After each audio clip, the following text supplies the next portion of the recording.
Hello, I'm Dennis Reese, executive producer of Minecraft Legends. And today, we'd like to give you an insider's look at how we're building the PvP multiplayer experience for the game.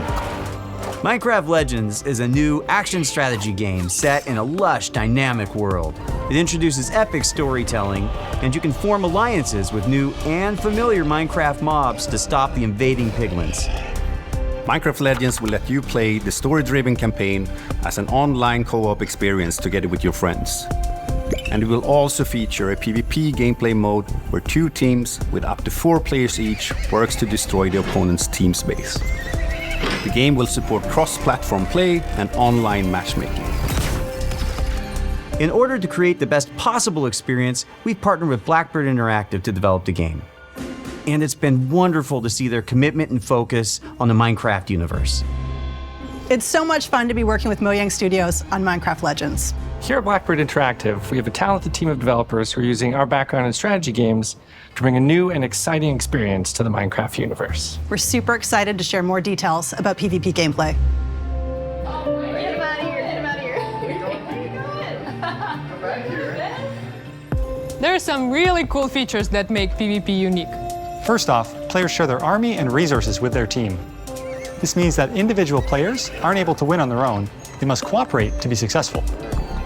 Communication is really important, and you can sort of really tell the teams that gel together because they naturally form roles at the beginning of the game, and as soon as we start, you're off collecting, I start building. We have our favorite roles, but we change them up. Also, the world in PvP is procedurally generated, just like it is in campaign.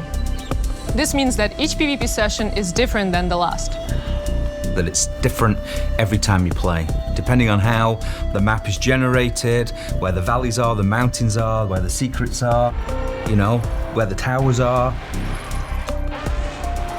In Minecraft Legends, the piglins are an ever-present threat, and this includes PvP. The piglins are on their own side.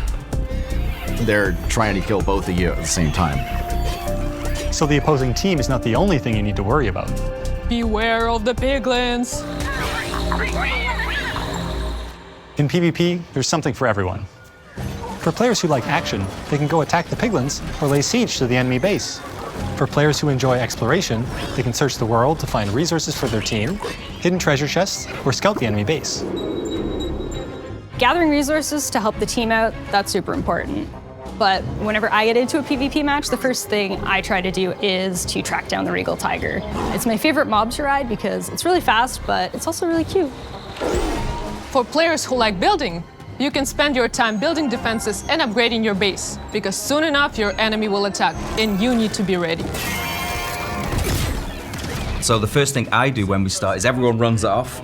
I open the map, see where the enemy base is.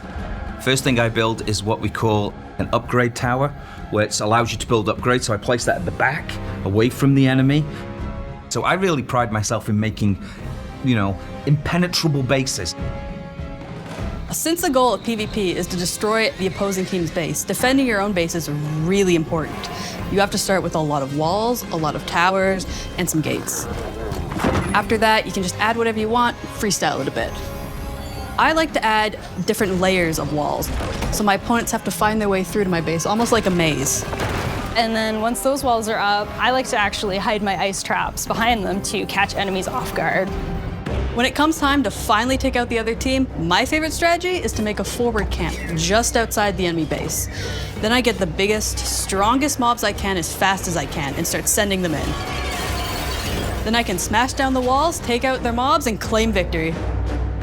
The real fun of PvP is creating a strategy, having a game plan, deciding how you think you're going to crush the enemy, and then all of a sudden the hosts tell you, the opposing team just built a redstone launcher. And you're like, I can't do my attack now. I've got to build an anti-siege tower, which is an anti-air tower, to stop the redstone launchers. You just have to be constantly changing your tactics. And sometimes you have no idea what they're doing. And then you certainly find out very quickly. Resources, or do I never? I don't know. A while back, we had somebody on our dev team use a strategy where they built a bunch of what are called plank golems, which are archers. So they're very weak, but they do a high amount of damage. And he had 40 of them, and he just ran through our base, ran around our tower, and took out our entire tower. with such a simple strategy. And that's why we still love playing it every day, because every game is different and you never know what's going to happen.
Hi everyone, I'm Chris Sasaki, and welcome to Turn 10 Studios. The team is hard at work bringing you the next generation of Forza Motorsport, built from the ground up to take advantage of the Xbox Series consoles. This is the most technically advanced racing game ever made. Today, I'm joined by some of our amazing team members to show you how we are making it look real, sound real, and feel real. This is Forza Motorsport.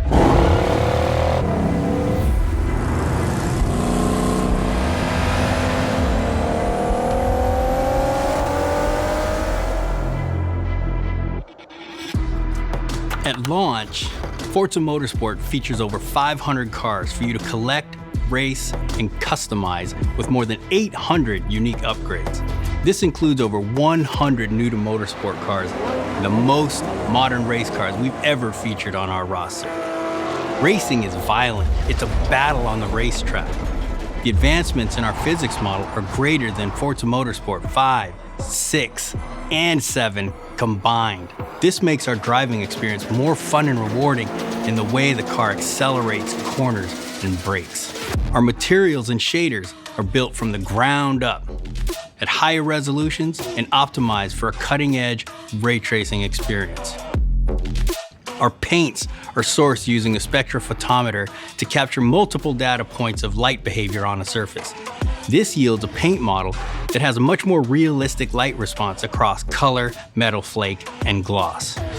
Damage and dirt buildup is unique to each car. It's now contextually aware and more localized. We simulate paint thickness, chipping, and directionality. Dirt accumulation is more realistic, gathering more in the low-pressure areas like recesses and alcoves. These innovations tell the story of the work you put into a race and reflects the marks and battle scars of motorsport.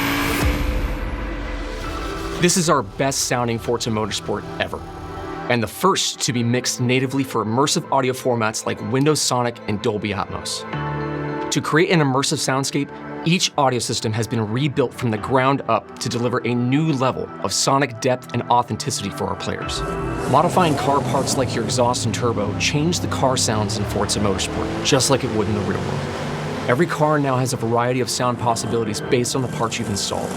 Hardware-accelerated convolution reverb accurately reproduces how sounds in Forza interact within an acoustic space, dynamically adapting to its surroundings and creating a realistic and detailed soundscape.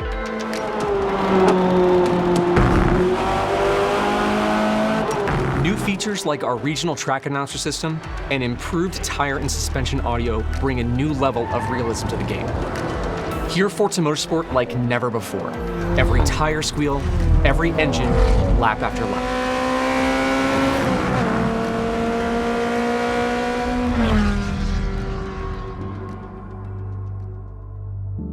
Forza Motorsport launches with 20 environments, built from the ground up for this generation. You'll get to race on iconic fan favorites, as well as 5 all-new to motorsport locations, including our first in South Africa, Kyalami. We capture our environments to an incredible level of detail. When we reference a track, our team comes back with over 3 terabytes of highly detailed photogrammetry and laser scan data. Through the power of the Xbox Series consoles, we're able to use this data to draw up to 10 times more detail than previous generations. You'll see lush trees, dense grass and overgrowth vegetation, animated track life, physically based lighting and volumetric fog effects, and a fully procedural cloud system that evolves organically. Tracks look alive, sound alive, and feel alive with cutting-edge visuals and crowds consisting of tens of thousands of fully animated 3D spectators, so you're always immersed in the pure spectacle of racing. For the first time in Forza Motorsport, fully dynamic time of day with weather ensures a constantly evolving racing experience where no two laps ever look the same. Meanwhile, dynamic track temperatures, wet driving surfaces, and rubbering in ensure that no two laps ever play the same. I love the detail our talented team of artists have built into Kailami.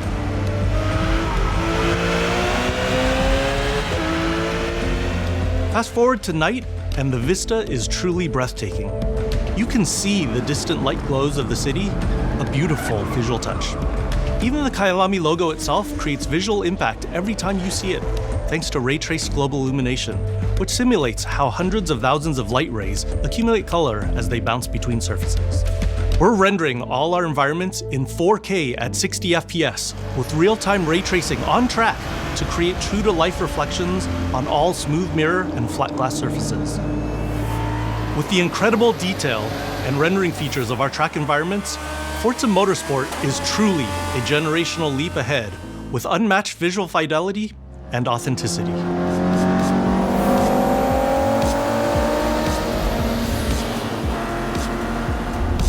Forza Motorsport is back, and it's our most comprehensive game ever, with over 500 cars and 20 environments, with more new race cars than ever before. You can experience all of this in our incredible new online racing mode and in our all-new car-building focused single-player career. We cannot wait for you to get your hands on this incredible game.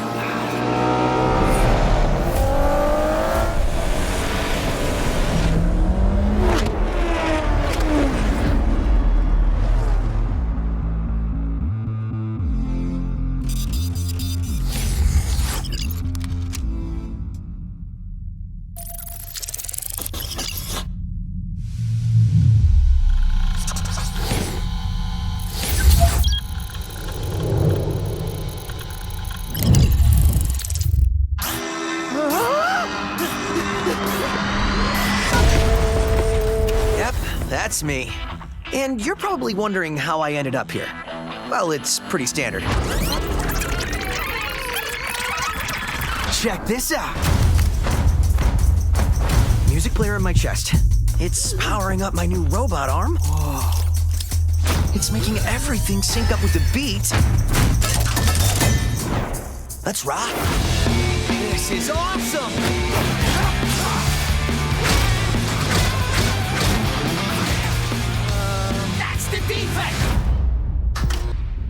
What in the hell am I looking at? The name's Chai, not Defect. Is this the guy?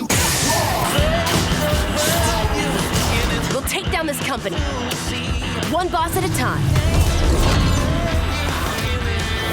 Just so you know, they're insane.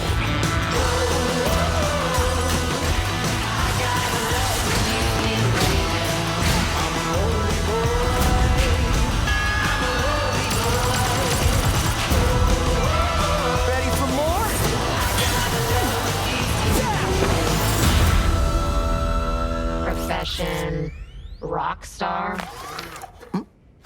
Future rock star. I'm Shinji Mikami, studio head at Tang Gameworks.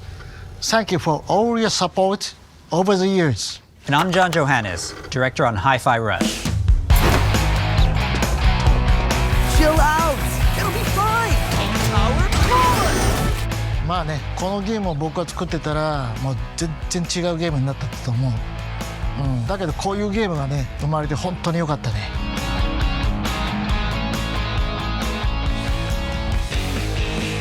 So everyone thinks of us as putting out horror games like The Evil Within or spooky games like Ghostwire Tokyo, but this is clearly something totally different.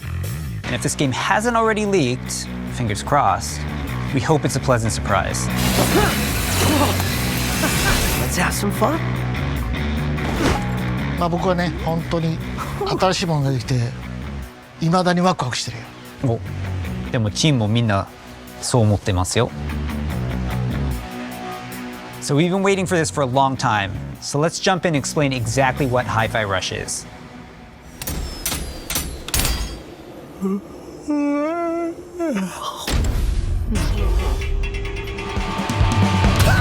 Hi-Fi Rush is a rhythm action game, so it's a bit of a twist on your traditional action game. Here, your moves and attacks help create a living soundtrack. That means all your flashy moves, stylish and devastating combos add a layer to the music. The more you flow with the beat, the better you can connect your attacks and abilities. You are in total control during combat, but everything you do syncs up like an awesome music video. That's Hi-Fi Rush. You play as Chai, a wannabe rock star and victim of a weird corporate experiment that lets him sense the rhythm of the entire world pulsing to the game's soundtrack.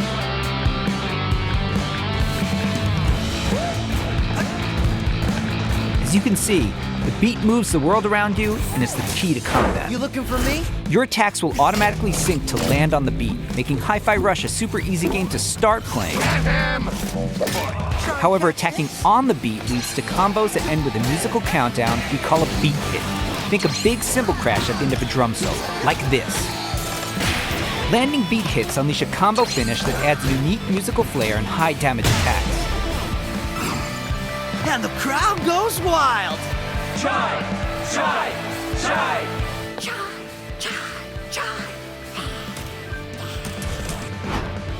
Oh, anyone see the guy that did this?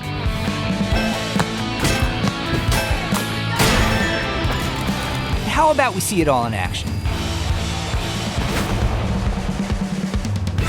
Bring it on.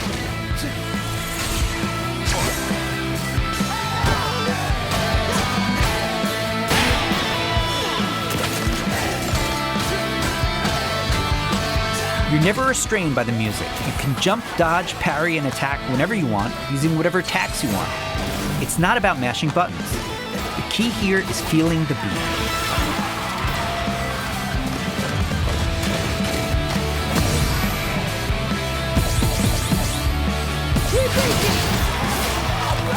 Your progress isn't blocked by missing the beat, but you get rewarded musically and mechanically for staying in rhythm.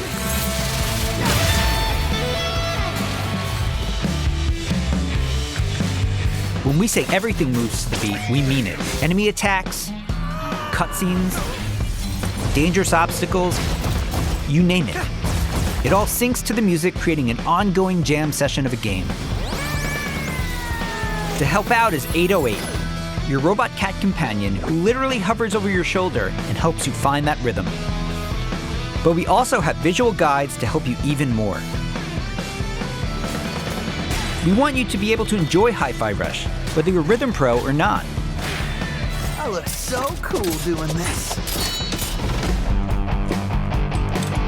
Chai also gets by with a little help from his friends. Literally. Get up, slacker. We've got work to do.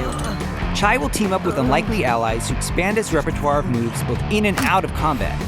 There's Peppermint breaking barriers and juggling enemies, along with Macaron smashing enemy armor and knocking back enemies. Tag teaming with Chai's partners and attacks opens up huge possibilities for dynamic combos and over-the-top action.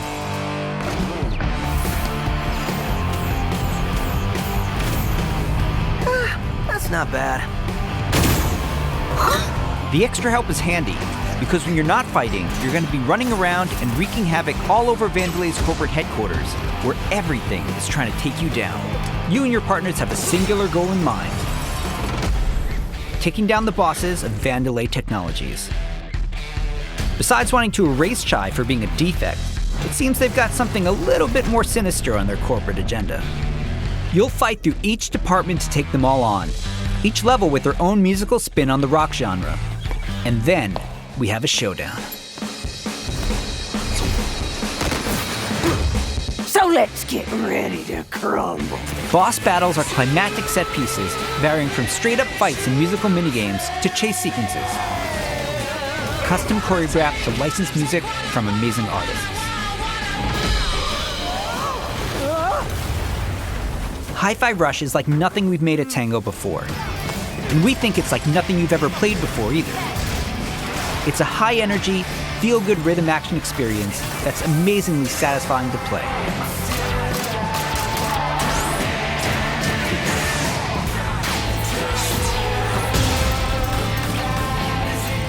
Whew. Pretty rock star move, Chai.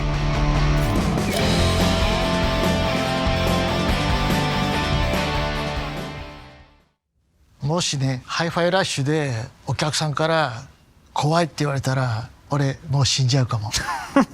まあ他にもびっくりさせることあると思うんだけど、例えば猫とか撫でれたりするの。いや、それは当たり前でしょうね。いや、でももう一つのサプライズはありますよ。まあこれはジョンのゲームだから、ジョンからどうぞ。So, not only were we super psyched for you to play this, we're happy to tell you that you can play Hi-Fi Rush tonight. Not a demo, the full game. Seriously. It launches on Xbox and PC a few hours after the show, and yes, it'll be on Game Pass as well. We hope you enjoy playing it. 合ってた? Yeah, it was good. Super psyched.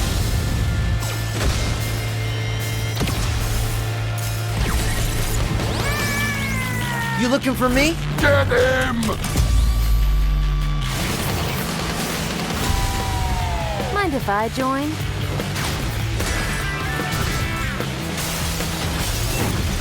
Does that mean I have to fight? I believe it does, sir. How about...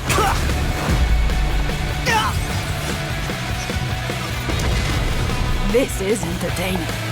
You're going out with the trash. Here's your Project Armstrong pass. And welcome to Vandalay Campus. Yes!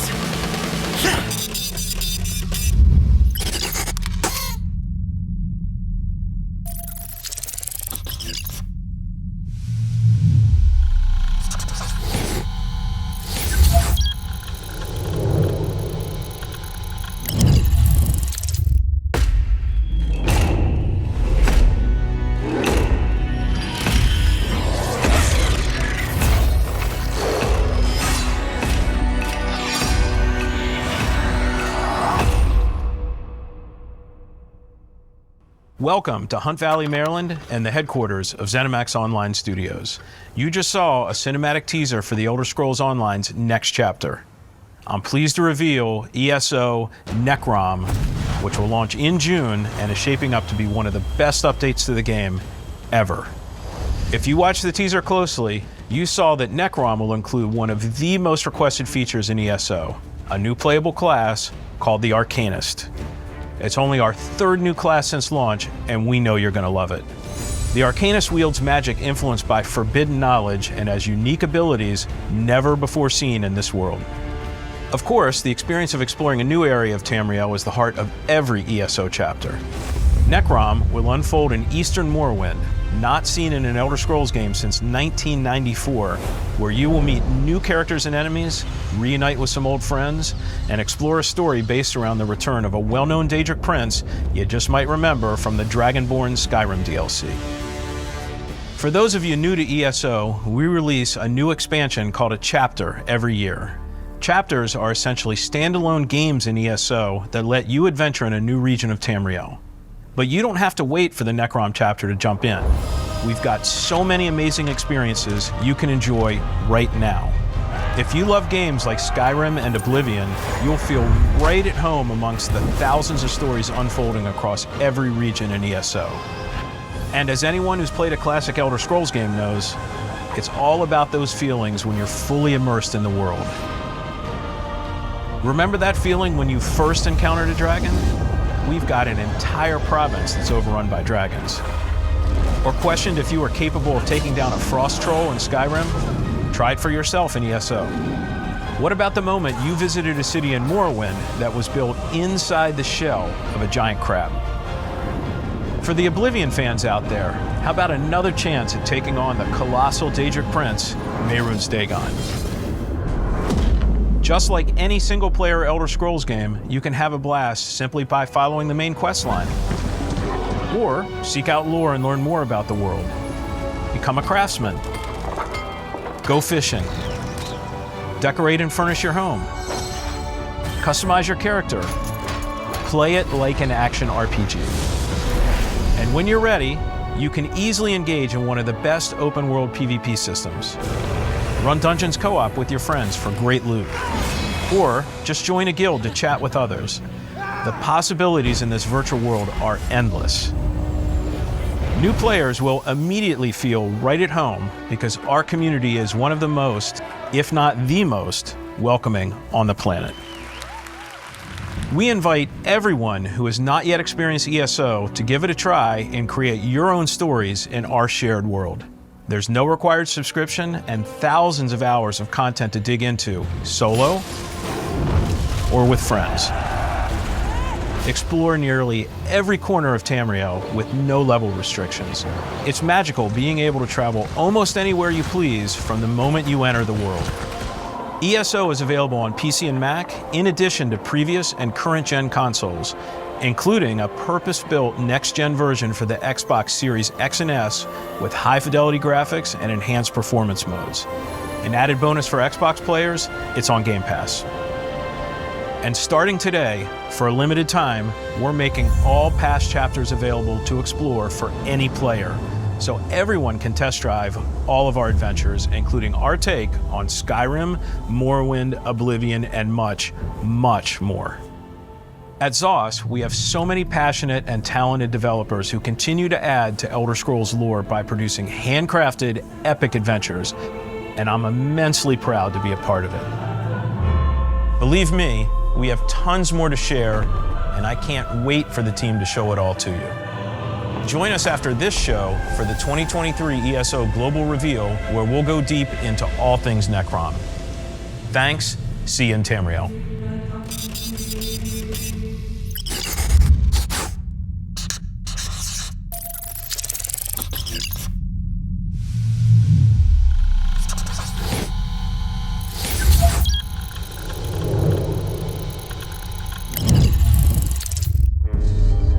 Something evil is swallowing up this place bit by bit.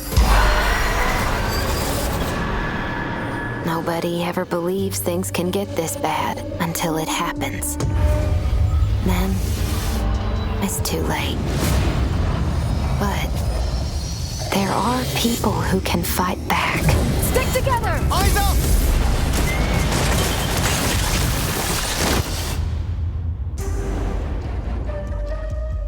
Welcome to Redfall, Massachusetts, where the calm seas and sunny skies have been eclipsed by a legion of vampires. Redfall is a story-driven shooter at its heart, which can be played single-player or co-op with up to 4 players. Choose your hero, each with their own unique abilities, and form the perfect vampire-slaying squad to take back Redfall's haunted streets. At Arcane, we make games where the world itself is as important as the characters. With Redfall, we take an exciting step forward, building a lovingly detailed open world to deliver our largest setting ever. Every inch of our open world is carefully handcrafted and packed with environmental storytelling. Explore the streets of a quaint island town, from the once bustling downtown to the haunted forest, to the decimated seaside boardwalk and gorgeously detailed landmarks. But it's not all danger all the time. There are safe places on the island where you can rest up, chat with survivors, and resupply. Here we're at the fire station, one of your home bases. This is one place you'll receive missions from survivors. There's something I need you to do. The old lighthouse in the bay. It's been used for over a century to keep boats away from the coastline. If we turn it back on, it's a warning to anyone trying to come to Redfall right now. Easy, right? Well, the lighthouse keeper's a real asshole. Joined up with those cultists and took the damn lamp with him. Go on, Bert. Here's a vampire known as the Shroud. Shrouds blanket the area in darkness, disorienting their prey. They hurl lethal projectiles and can even shift through the floor to avoid damage.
Bugging out.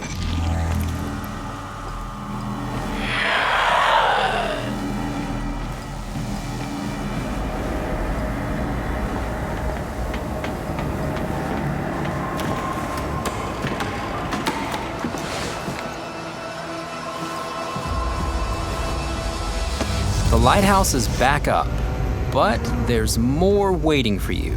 Taking down vampires angers the vampire gods, who will summon the Rook to take you down.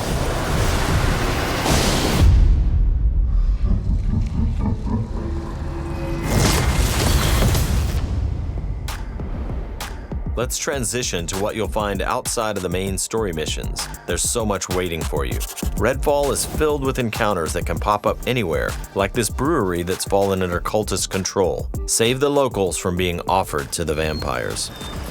Like our past games, you can approach a mission in many different ways.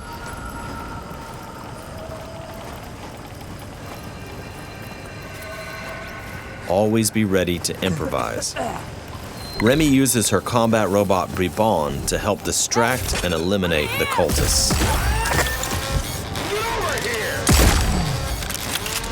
We got him, Bribon.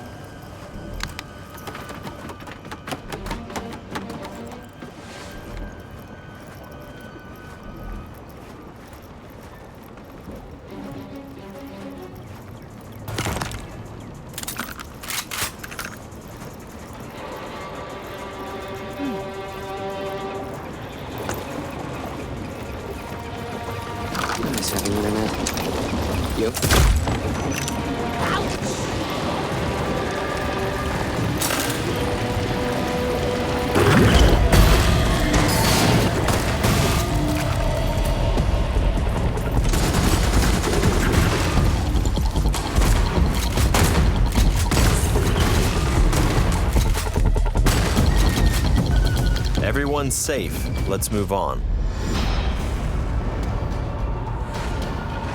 Exploring Redfall will take you beyond the bounds of reality as you investigate otherworldly psychic spaces to unravel the vampire's secrets. Take this vampire nest. These deadly layers change each time you step inside. Jacob sends out his raven to tag the enemies below. Dev follows up with his teleporter, instantly closing the gap.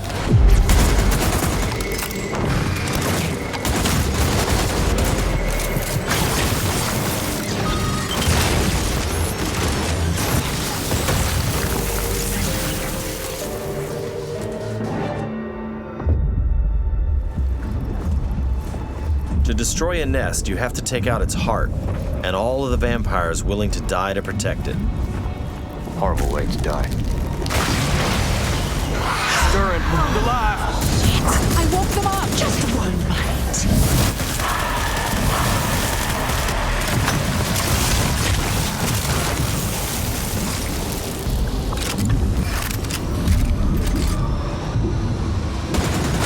What just happened? sprint. Now escape the nest before it comes crashing down. It'll collapse any second.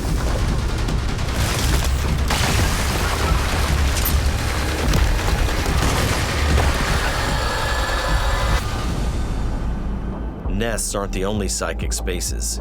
You'll find dangerous pockets all over the island. It's all vampire turf, so tread carefully. I've got you.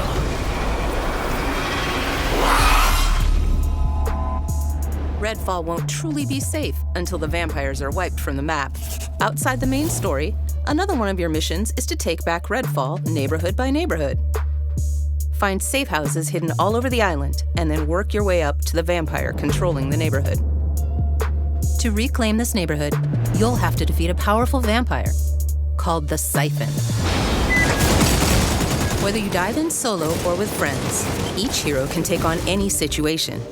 Each brings powerful, unique abilities to the fight, and the upgrades you choose change how they play. Here, Layla's lift ability can be upgraded to launch teammates for airborne attacks. Upgrade Layla's umbrella ability with bullet hail to absorb enemy bullets and release the energy back at them.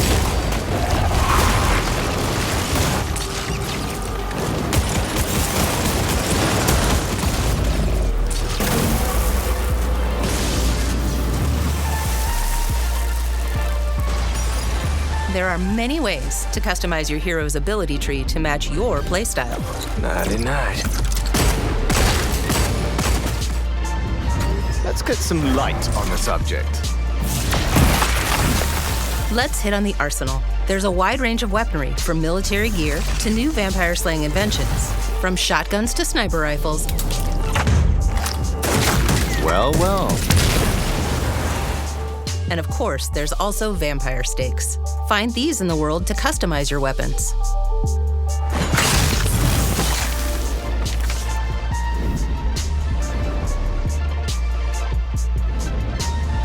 When you reclaim significant sections of Redfall, the last step is to face the underboss who controls, or used to control, that neighborhood.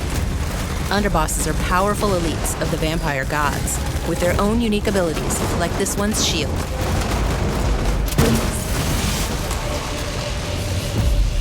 When you prove yourself against the underboss, you'll receive a key of sorts. A skull that gets you one step closer to facing the ultimate threat, the vampire gods.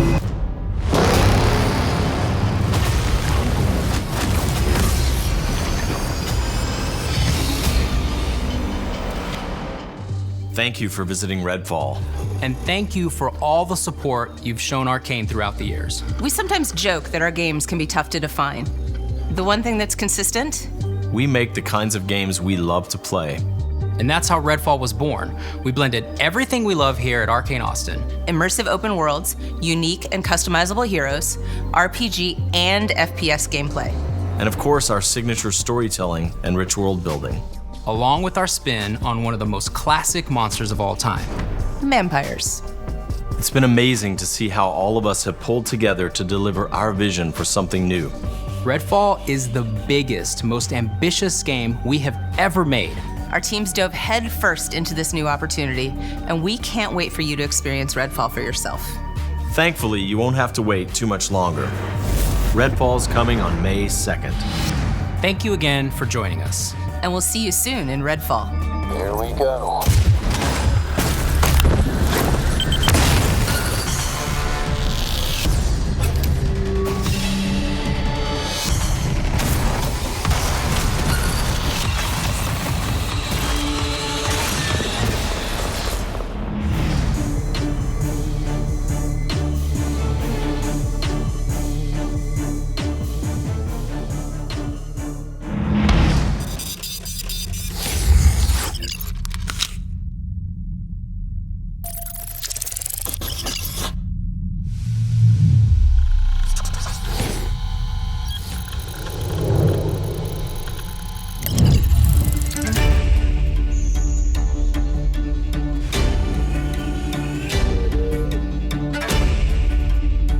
There we go. 3, 2, 1. Hello. It's so much fun to be working with Mojang Studios on Minecraft Legends.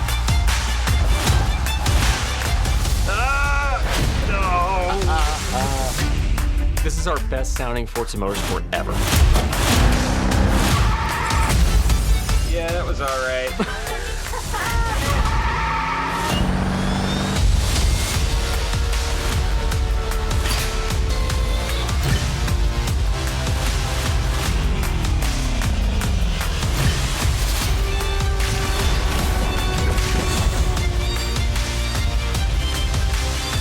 Thanks, and see you in Tamriel.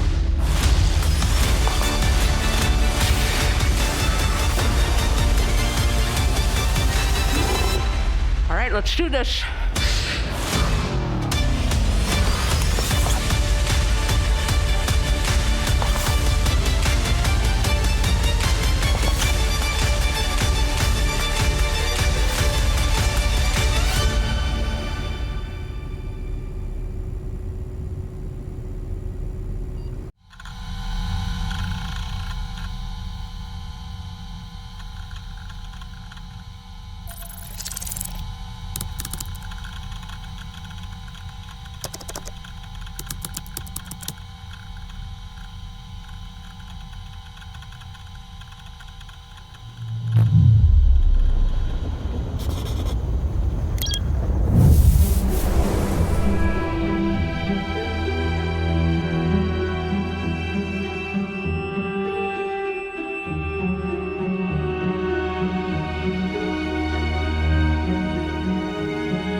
Hello there, traveler. Welcome to Quincy's Tavern. My name is Quincy, and I have the privilege and honor of providing tonight's meal while we patiently await for the 2023 ESO Global Reveal.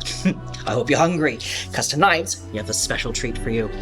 I was thinking we would do something slightly rustic yet filling, but also with a more refined presentation for the veteran adventurer such as yourself. I had ingredients from all across Tamriel brought in for tonight's special occasion, and I'm so excited to spend some of this evening with you tonight.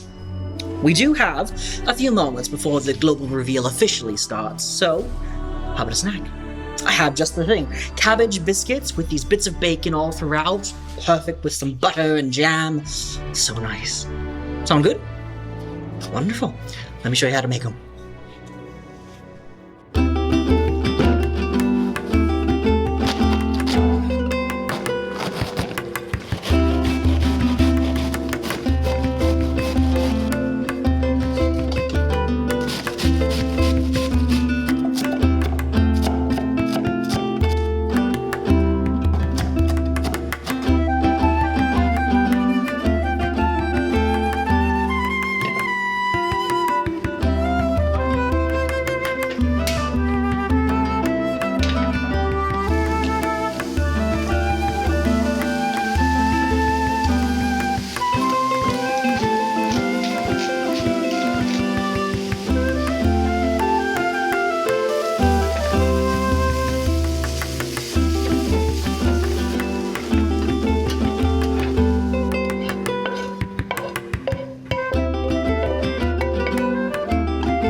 Righty, here you are, Traveler.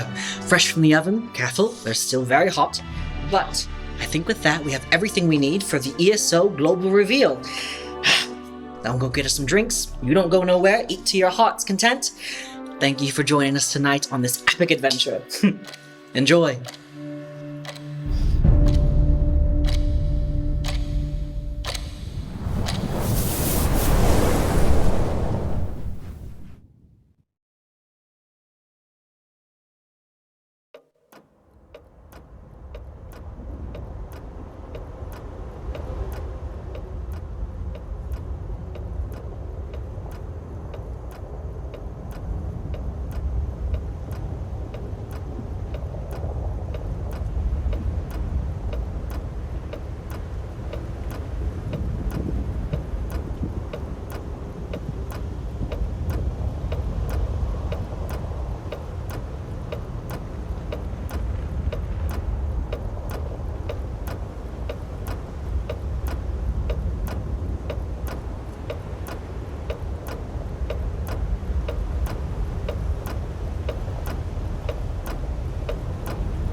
Welcome to the Elder Scrolls Online 2023 Global Reveal.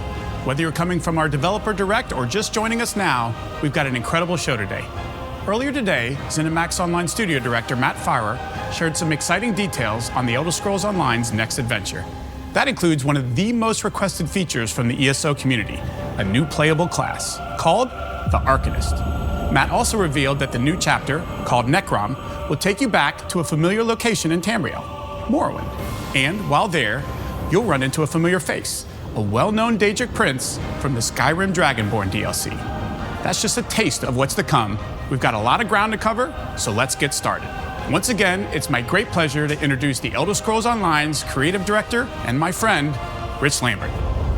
Hey, Rich. Hey, Pete. Good to see you here. Yeah, it's so great to be back to talk with you about all the new fun things the team's been working so hard on. I can't wait to share it with you all. All right, it's time to talk Necrom. Are you excited?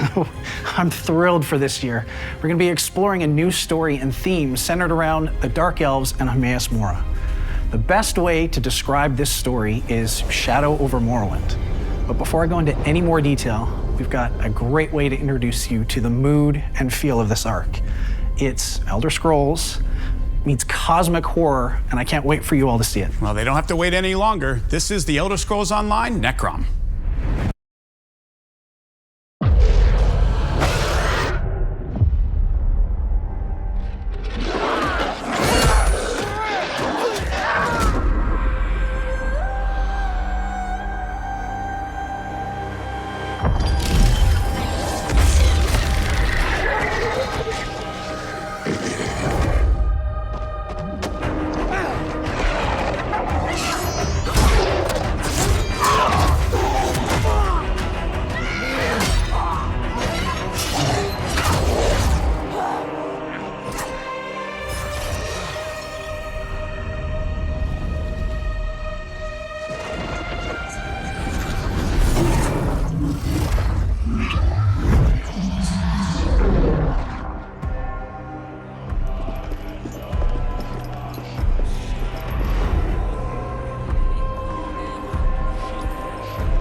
awesome. Those mushroom towers really take me back. Yep. And some powerful moments in there, but let's start with breaking down the story in Necrom. Everything centers around Hermaeus Mora. We've explored small pieces of who this prince is in a few zones in ESO up to this point, but there are complicated Daedric prints. Mora is the knower of unknown and hoards knowledge and secrets in their realm. Some of these secrets are just too dangerous for any being to know. There are hidden powers that threaten Mora's realm of Apocrypha, with the ultimate goal of uncovering one of these secrets. A secret so important and so dangerous that if discovered, it can unravel all of reality. This isn't just Tamriel that's in trouble, this is all of Nirn. Yes, absolutely. So where do our players fit into the mix?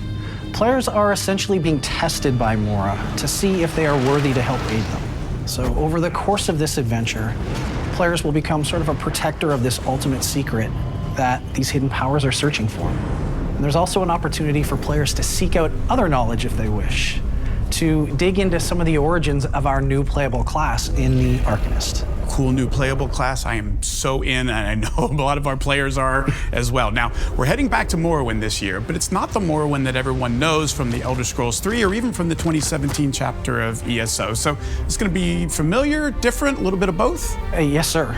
We're going to be exploring the eastern portion of Morrowind, specifically the Telvanni Peninsula. It's still home to the Dunmer or the Dark Elves, so you're going to see that familiar alien landscape with the giant mushrooms and all the like. But it's got a very different feel than any of the locations that we've previously explored. And I'm guessing the city we saw, that was Necrom, yes? Yep. And we haven't seen that since the Elder Scrolls Arena, and it looks very different now. Yeah, a lot has changed since then. But yeah, Necrom is the main city in the chapter.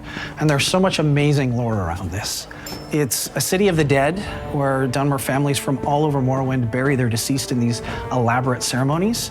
But there's also some really just wild rumors as to the origins of Necrom. It's a crazy old city. But I'll leave that up to CJ to kind of dig into in just a little bit. Now, finally, Necrom isn't the only cool location that players are going to get to explore. So tell us about the zone that I'm pretty familiar with, and some of our players will be too, and that's Apocrypha. Yes, the Oblivion Realm, home to forbidden knowledge. Also home to the know-it-all Daedric prince that we just saw, Hermaeus Mora. It's always great to revisit other areas of Tamriel that we haven't seen in an Elder Scrolls game, but I know the folks at ZOS like to build everything from scratch. So when it comes to the Prince's Realm, it's not just like a carbon copy of what we've seen before, right? The Apocrypha that you know and love from Skyrim it's definitely there. The dark inky waters, the towering stacks of books, those unique yellow-green skies. But like always, we love being able to explore new areas, love putting our own spin on things, and we want to make this our own and give the players new fun things to explore and learn. It's so exciting. Sounds like a great blend of the old and the new when it comes to like the biomes and the places the players are going to be exploring in Necrom. And in fact, let's explore more of Necrom right now with more details from the team.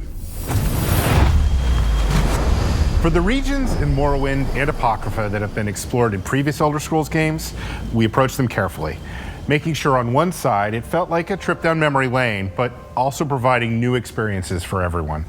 Our destination this time was the Telvanni Peninsula, an area we visited in the very first Elder Scrolls game, Arena. We also caught a glimpse of its coastline in Test 3, Morrowind. This is the first time any game has returned to these lands in almost 30 years, and we were really excited to bring them back.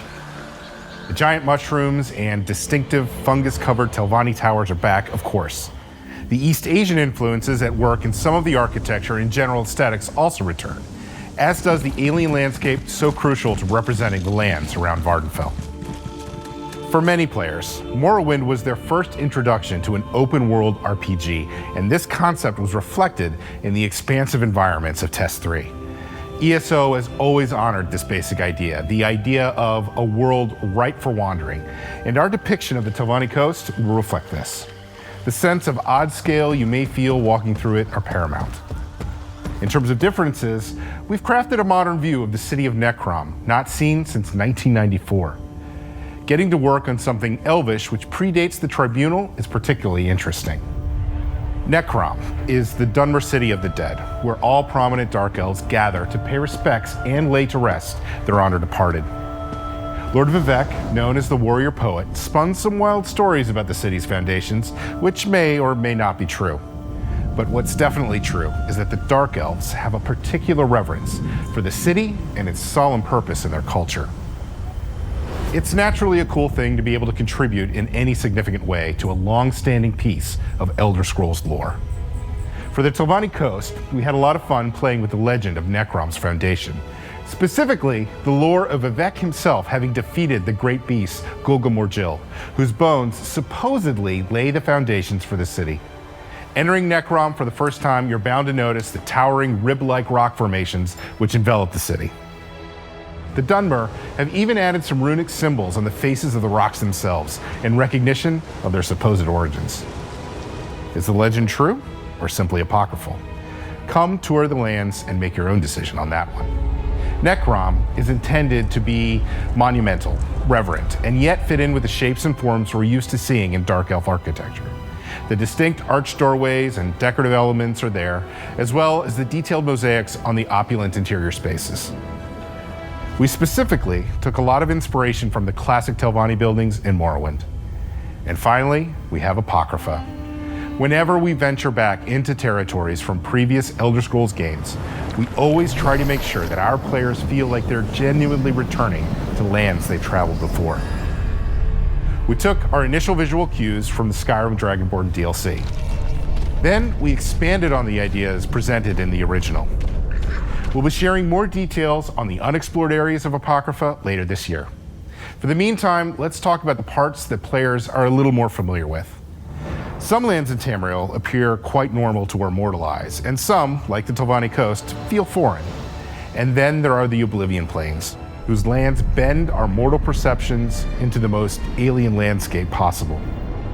In crafting the Plane of Apocrypha, it was important to remember that Hermaeus Mora doesn't really adhere to traditional ideas of good or evil as many other Daedric princes do.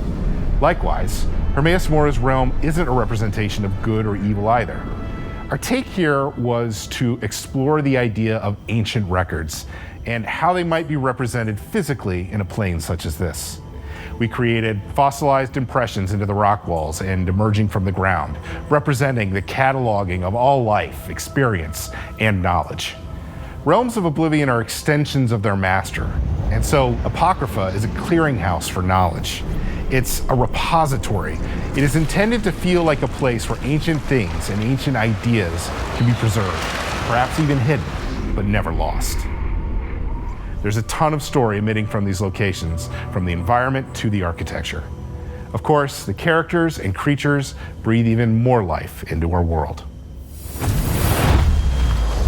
When we chose the setting for Necrom, we knew we had to deliver a story that lives up to this location, and the team had a lot of fun bringing this story to life.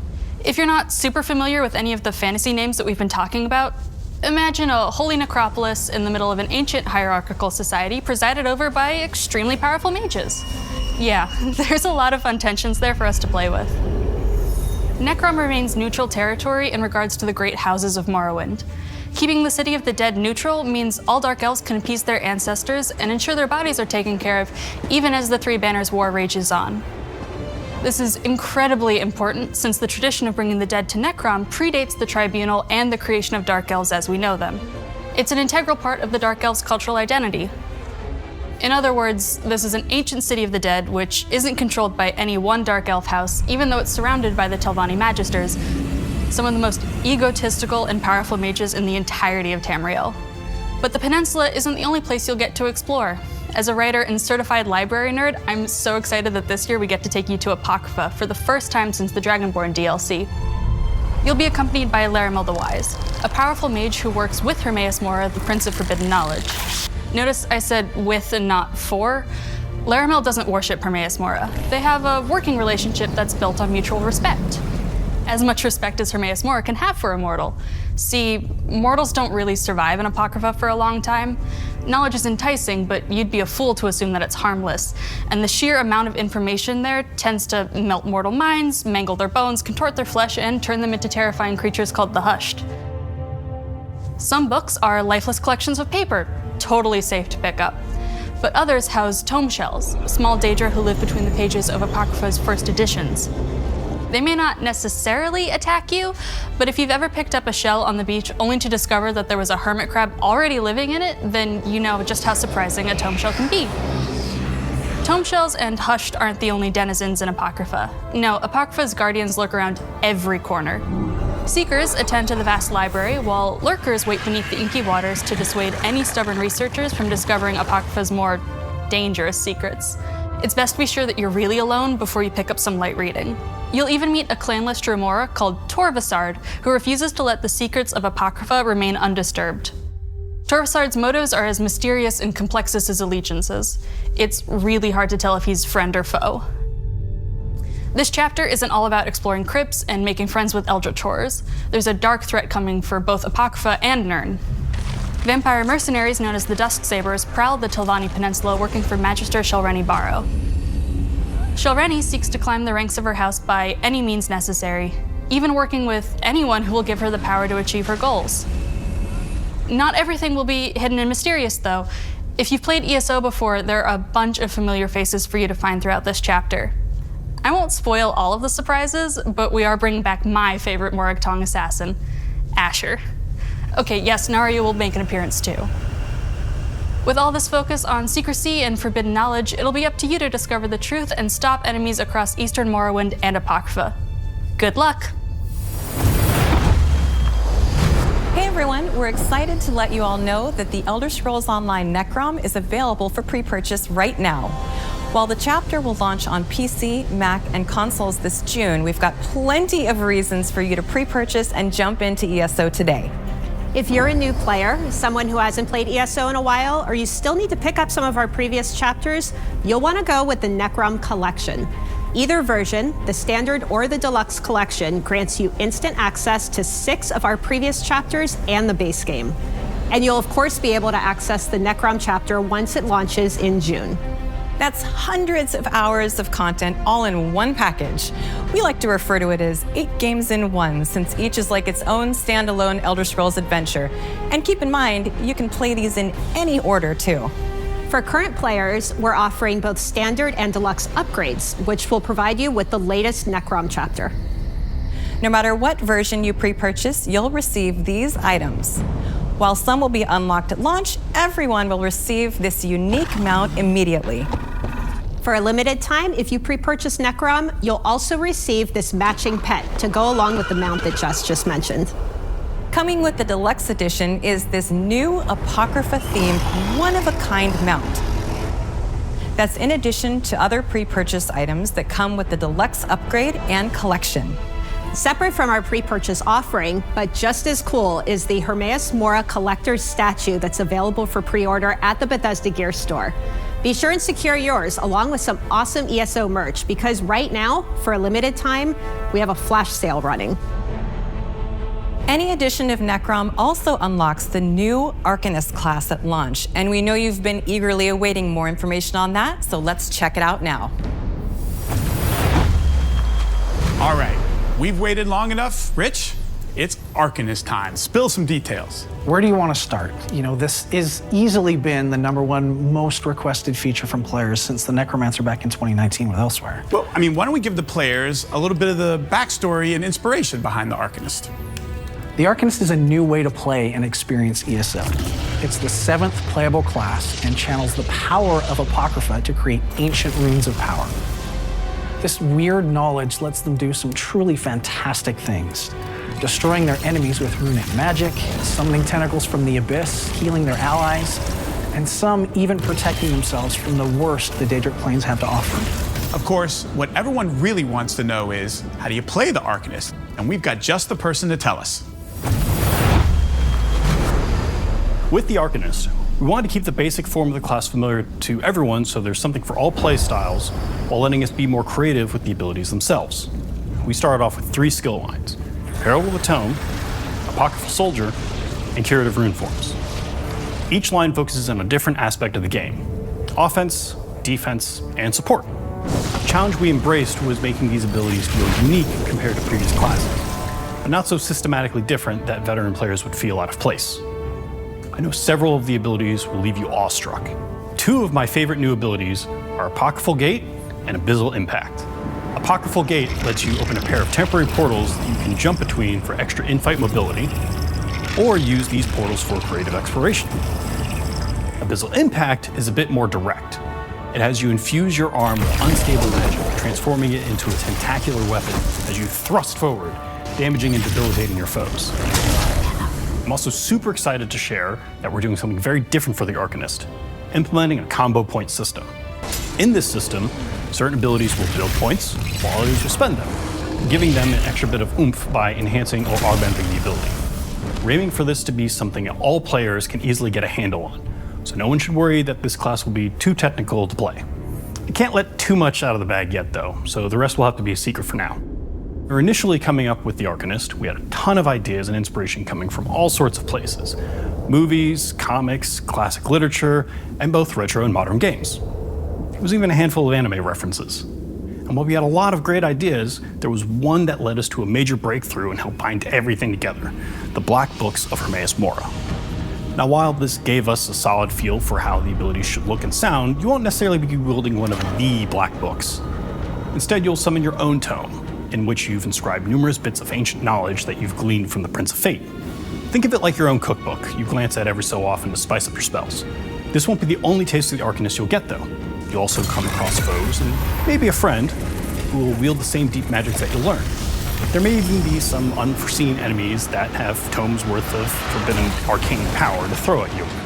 This is just the first page of the story of this new class. We've had a ton of fun making it, and we've got plenty more to show you as time goes on.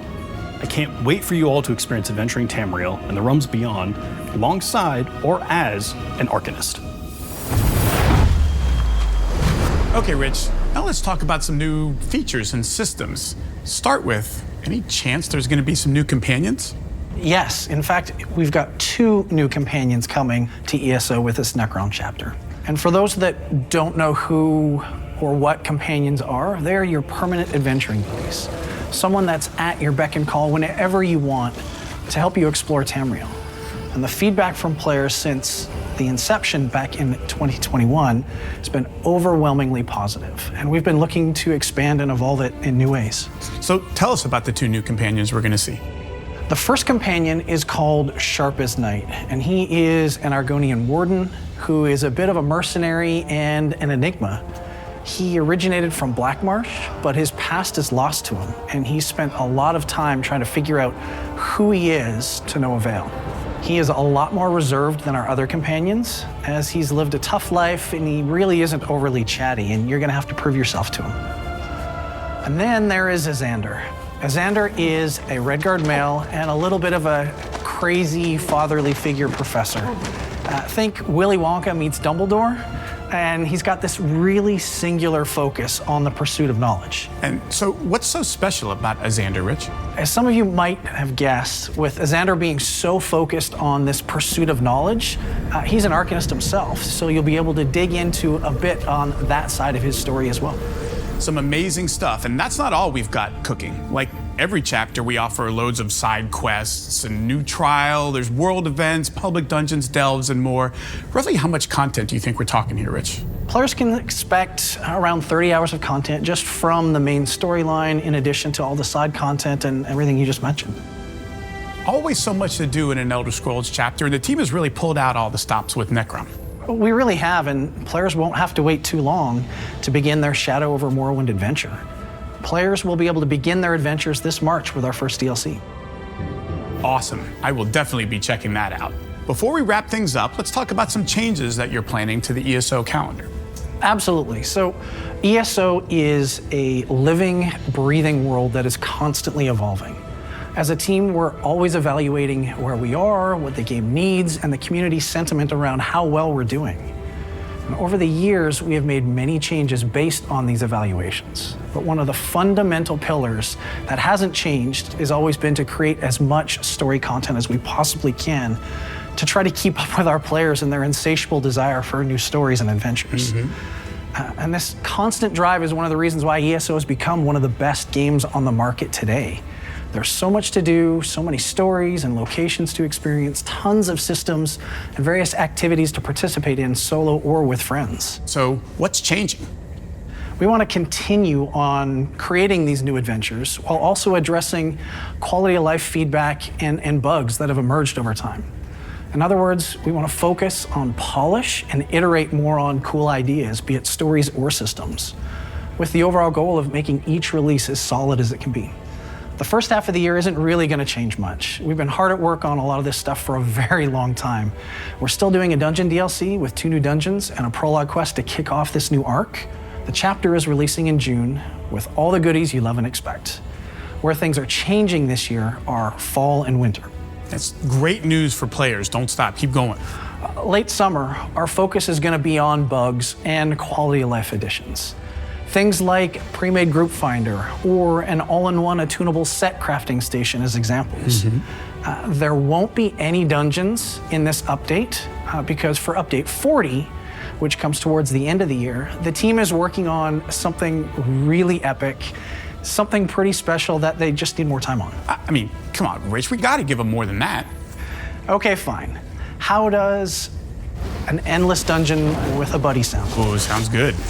We'll have a lot more info on this later in this year, but I'm insanely excited about this. Sounds very cool. Well, Rich, I want to thank you for all the details surrounding Necrom and the Shadow over Morrowind adventure today. I know I'm excited to play, and I sure hope everyone watching is as well. We are just as excited. But before I go, I wanted to personally thank the entire team for all of their incredible work. It's truly an honor to be able to represent them here today. Also, on behalf of the entire ZOS team around the globe, I'd like to thank you all for your continued support. You've helped make ESO and its amazing community what it is today. All right, let's throw it back to Jess and Gina to fill everyone in on in-game events, talk guilds, and more. So it's obviously no secret that there's always something to do in ESO. In addition to all this content, we offer a wide variety of in-game events catering to all different play styles, from PvP to Overland, seasonal festivities, and more. In addition to our quarterly content updates, this year we'll be having 11 in-game events, plus the themed monthly PvP Battleground weekends. In fact, our first in-game event for the year, the Season of the Dragon celebration, starts in just a couple days. And who better to enjoy all these events with than friends? ESO is great solo, but even better with friends, or a whole guild of friends. Whether you're into PvP, 12-player trials, crafting, questing, or even fishing and house decorating, there's a guild or 5 for everyone and every playstyle. You can find your first or next guild via the in-game guild finder. If you're a current player and have a guild who is looking to welcome new adventurers, let us know about it on Twitter. Tag us at TessOnline. And speaking of coming together, we're extremely excited to let everyone know that we'll be hosting an in-person event this spring to celebrate all things ESO and the Shadow over Morrowind adventure. We'll share details on our website and social channels very soon. In the meantime, if you want to learn more about the first DLC in the Shadow over Morrowind adventure, we'll be previewing the DLC and Update 37 live on Twitch this Friday. So be sure and tune in. That was a packed show. Lots of change, lots of new. A quick reminder that ESO Necrom is available for pre-purchase right now. Visit ElderScrollsOnline.com or your favorite online retailer and claim your mount and pet today. ESO Necrom launches this June, and believe it or not, we're just getting started. Stay tuned in the months leading up to launch for even more info. Thanks for spending your time with us. We'll see you in Tamriel.